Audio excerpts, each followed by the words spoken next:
Hi friends, டிஷும் டிஷும் cooking சேனலில் இன்னைக்கு நம்ம சூப்பரான ஒரு ஐஸ்கிரீம் ரெசிபி பன்னீர் திராட்சையை வச்சு எப்படி செய்யலான்றது தான் பார்க்க போகிறோம். சீசன் இருக்கும்போது இந்த மாதிரி ஒரு ஐஸ்கிரீமை ட்ரை பண்ணி பாருங்கள், உங்களுக்கும் ரொம்பவே பிடிக்குங்க. கிரேப்ஸை வச்சு நல்ல டேஸ்டியான ஐஸ்கிரீம் எப்படி செய்கிறதுன்னு பார்க்கலாமா? இந்த ஐஸ்கிரீம் செய்கிறதுக்கு நான் இப்போது ஒரு 1/2 கிலோ கிரேப்ஸ் எடுத்திருக்கேங்க. இந்த கிரேப்ஸில் பார்த்தீங்கன்னா விதைகள் இருக்குது. உங்களுக்கு சீட்லெஸ் கிரேப்ஸ் கிடைச்சதுன்னா அதை வாங்கிக்கோங்க. பழத்தோட காம்பெல்லாம் நீக்கிட்டு நல்லா கழுவி எடுத்துக்கலாங்க. பொதுவா இந்த மாரி கருப்பு பன்னீர் திராட்சையில நெறைய பூச்சி மருந்து அடிச்சிருப்பாங்க. அதனால நல்லா 3, 4 முறை நல்லா கழுவிக்கோங்க. கழுவுறதுக்கு சுடு தண்ணி யூஸ் பண்ணீங்கன்னா இன்னும் நல்லதுங்க. பாருங்க, திராட்சைய ஒரு 4 முறை கழுவிட்டு தண்ணி எல்லாம் வடிச்சுட்டு எடுத்துட்டு வந்துட்டேங்க. இப்ப இது நல்லா சுத்தமா இருக்கு. இப்போ இத ஒரு மிக்ஸர் ஜார்ல அரைச்சு எடுத்துக்கலாங்க. இதுல ஏற்கனவே விதைகள் இருக்கிறதுனால நம்ம வடிகட்டிட்டு தான் யூஸ் பண்ணணும். இந்த திராட்சைய நல்லா அரைச்சாச்சு பாருங்க. இத ஒரு பவுல்ல இப்போ வடிகட்டிக்கலாங்க. நீங்க சீட்லெஸ் திராட்சை வாங்குனீங்கன்னா வடிகட்டணுன்ற அவசியம்லாம் இல்லைங்க. அந்த தோலும் நல்லாவே அறப்பட்டுரும். அப்படியே நம்ம ஐஸ்கிரீம் செய்ய ஆரம்பிச்சிடலாம். விதைகள் உள்ள திராட்சையா வாங்கும்போது கண்டிப்பா நம்ம இப்படி வடிகட்டிட்டு தான் ஐஸ்கிரீம் செய்ய ஆரம்பிக்கணுங்க. பாருங்க, நல்லா வடிகட்டியாச்சு. இந்த ஜூஸ்ல கொஞ்சமா சர்க்கரை சேர்த்து குல்ஃபி மோல்டுல இல்ல ஐஸ் மோல்டுல நீங்க ஐஸ்கிரீம் ஸ்டிக் வச்சு 10 மணி நேரம் ஃப்ரீஸ் பண்ணி எடுத்தீங்கன்னா, குச்சி ஐஸ் மாதிரி கூட சாப்பிடலாங்க. ஆனா நம்ம இப்போ ஐஸ்கிரீம் செய்ய போறோங்க. இந்த ஜூஸ் ரொம்ப தண்ணியா இருக்கிறதுனால, இத இப்ப கொஞ்சம் திக்காக்கிக்க போறோம். ஒரு பேன்ல நம்ம வடிகட்டி வச்சிருக்க ஜூஸ ஊத்திக்கலாங்க. அடுப்ப நல்லா ஹை ஃப்ளேம்ல வச்சுக்கோங்க. ஒரு 1/2 கப் சர்க்கரை சேர்த்துக்கலாங்க. 1/2 கப் சர்க்கரைன்றது ஒரு 50 கிராம் இருக்குங்க. திராட்சை கொஞ்சம் புளிப்பா இருந்துச்சுன்னா, இன்னும் கூட கொஞ்சம் நீங்க எக்ஸ்ட்ரா சர்க்கரைய சேர்த்துக்கலாங்க. இந்த ஐஸ்கிரீம்க்கு நம்ம சர்க்கரை தாங்க சேர்க்கணும். வெல்லம் சேர்க்கக்கூடாது. வெல்லம் சேர்த்தீங்கன்னா, ஐஸ்கிரீமோட டேஸ்ட்டே வேற மாதிரி மாறிரும். இது கொஞ்சம் நல்லா திக்காற வரைக்கும் நம்ம இப்படி கலந்து விட்டுக்கிட்டே இருக்கணுங்க. இந்த ஜூஸ் கொஞ்சம் திக்காறதுக்கு 5லேருந்து 10 நிமிஷம் வரைக்கும் ஆகுங்க. பாருங்க, இப்ப இது கொஞ்சம் நல்லா திக்காயிருச்சு. இந்த திக்னஸ் வந்தா போதுங்க. நீங்க அடுப்ப அணைச்சிடலாம். இத கொஞ்சம் டேஸ்ட் பண்ணி பாருங்க.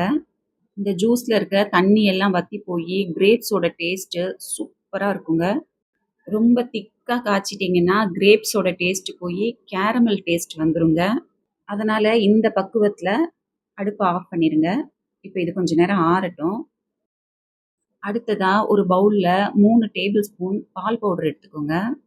1 டேபிள் ஸ்பூன் கார்ன்ஃப்ளவர் மாவும் எடுத்துக்கலாங்க.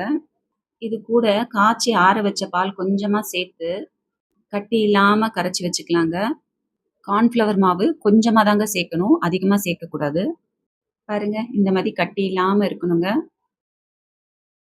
அடுத்ததா ஒரு பேன்ல திக்கான பால் 1/2 லிட்டர் எடுத்துக்கோங்க. அடுப்ப மீடியம் ஃப்ளேம்ல வச்சு பால நல்லா காய்ச்சிக்கலாங்க. பால் நல்லா பொங்கி வரும்போது அடுப்ப லோ ஃப்ளேம்க்கு மாத்திக்கோங்க. ஒரு 5 நிமிஷம் லோ ஃப்ளேம்லயே ஒரு கரண்டி வச்சு இப்படி மிக்ஸ் பண்ணி விட்டுக்கிட்டே இருக்கணுங்க. 5 நிமிஷம் இப்படி மிக்ஸ் பண்ணி விட்டுக்கிட்டே இருக்கும்போது பாலு இன்னுமே கொஞ்சம் திக்கா இருக்குங்க. நம்ம ஏற்கனவே பால் பவுடரையும், கார்ன்ஃப்ளவர் மாவையும் கரைச்சு வச்சிருக்கோம் இல்லையா? அதையும் இந்த பாலோட கலந்து விட்டுறலாங்க.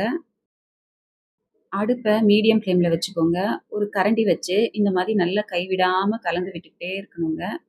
இப்படி கலந்து விட விட பாலு கொஞ்சம் இந்த மாரி நல்லா திக்காக ஆரம்பிக்குங்க.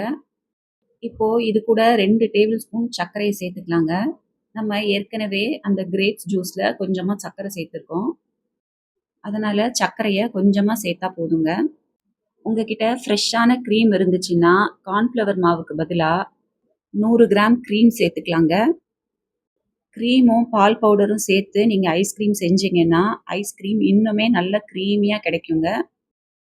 பாருங்க, இந்த அளவு திக்கானதும் அடுப்ப ஆஃப் பண்ணிட்டு கொஞ்ச நேரம் ஆற வச்சிடலாங்க. இப்ப இது நல்லா ஆறிடுச்சுங்க. நம்ம ஏற்கனவே அந்த கிரேப்ஸ் எசன்ஸும் செஞ்சு வச்சிருந்தோம். அதுவுமே நல்லா ஆறிடுச்சு. இது 2த்தையும் ஒண்ணா சேர்த்து இப்ப மிக்ஸர் ஜார்ல நல்லா கிரீமியா அரைச்சுக்க போறோங்க. இத ஒரு மிக்ஸர் ஜாருக்கு மாத்திக்கலாங்க. நம்ம ஏற்கனவே காய்ச்சி ஆற வச்ச கிரேப் ஜூஸையும் இதுல சேர்த்துக்கலாங்க. பாருங்க, ஆறுனதுக்கு அப்புறமே நல்லாவே திக்கா இருக்குங்க. இப்போ இத மிக்ஸர் ஜார்ல ஒரு 2 நிமிஷம் விட்டு, விட்டு அரைச்சு எடுத்துக்கலாங்க. அரைச்சதுக்கப்புறம் இதோட டெக்ஸ்சர் நல்லா கிரீமியா இருக்கணுங்க. உங்களுக்கு பார்க்கும்போதே தெரியும் எவ்ளோ கிரீமியா இருக்குன்னு. இத ஒரு கிண்ணம், டிஃபன் பாக்ஸ் இல்லைன்னா இந்த மாரி ஏதாவது ஒரு கண்ணாடி பவுல்ல ஊத்திக்கலாங்க. இதுக்கு மேல நட்ஸ குட்டி குட்டியா கட் பண்ணி போட்டுக்கோங்க. இது ஆப்ஷனல் தாங்க. உங்களுக்கு தேவைன்னா போட்டுக்கலாம். இல்லைன்னா ஸ்கிப் பண்ணிக்கோங்க. நீங்க நட்ஸுக்கு பதிலா டியூட்டி ஃப்ரூட்டி இல்லைன்னா காஞ்ச கருப்பு திராட்சை இது கூட போட்டுக்கலாங்க. டேஸ்ட் ரொம்பவே நல்லாருக்கும். டிஃபன் பாக்ஸ்ல ஊத்துனீங்கன்னா மூடி போட்டு மூடி வச்சுக்கலாங்க. இல்ல கிண்ணம், இல்ல இந்த மாரி கண்ணாடி பவுல் எடுத்தீங்கன்னா, ஃபாயில் பேப்பர்ல டைட்டா ராப் பண்ணி எடுத்துக்கோங்க. இத ஃப்ரீசர்ல 10லருந்து 12 மணி நேரம் வரைக்கும் டீப் ஃப்ரீஸ் பண்ணி எடுத்துக்கலாங்க.